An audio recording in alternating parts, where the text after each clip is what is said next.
Bonjour, c'est Isabelle Morin. Je vous annonce qu'on trouve ce qu'on vient chercher.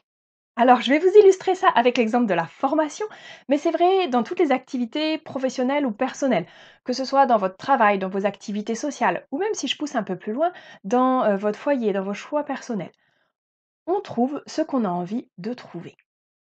Moi, j'observe qu'une même formation peut être géniale pour certains et inintéressante pour d'autres.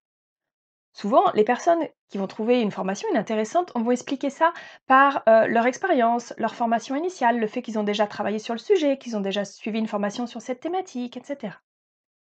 Mais moi, j'observe dans d'autres cas que ce n'est pas ces éléments-là qui prédéterminent l'intérêt de la formation. Moi, je vois une corrélation directe entre le tour de table de démarrage de la formation, pendant lequel je demande aux stagiaires quelles sont leurs attentes, qu'est-ce qu'ils sont venus chercher dans cette formation, et puis le tour de table de fin de formation, où je demande aux stagiaires qu'est-ce qu'ils ont trouvé dans cette formation. Et bien souvent, j'observe qu'ils trouvent ce qu'ils sont venus chercher. Alors, je pourrais résumer ces deux postures, je pourrais les schématiser ainsi. Est-ce que, quand une activité ne me convient pas, je suis dans le jugement des éléments qui ne me conviennent pas, ou est-ce que je suis plutôt dans la dynamique d'y trouver des choses qui vont être intéressantes ou utiles pour moi? Est-ce que quand on aborde quelque chose que je connais déjà, je m'ennuie et j'attends que ça se passe, ou je profite de ce temps de pause, soit pour reposer mon cerveau, soit pour revoir ou intégrer un élément précédent? J'ai envie de vous partager une expérience, personnelle.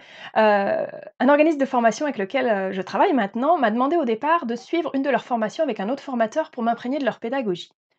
Je me suis donc retrouvée à suivre une formation sur la confiance en soi, qui est un domaine que je connais déjà, que j'anime déjà, et le formateur m'a demandé d'être dans une posture de participant.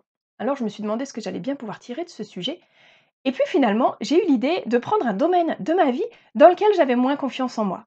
Et j'ai pu travailler sur cet aspect pendant 2 jours et apprendre énormément.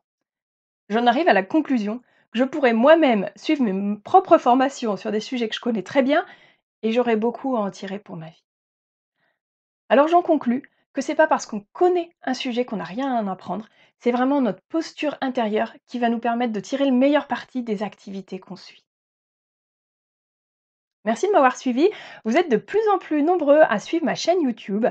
J'ai le vœu que d'ici la fin de l'année, on atteigne le cap des 100 abonnés.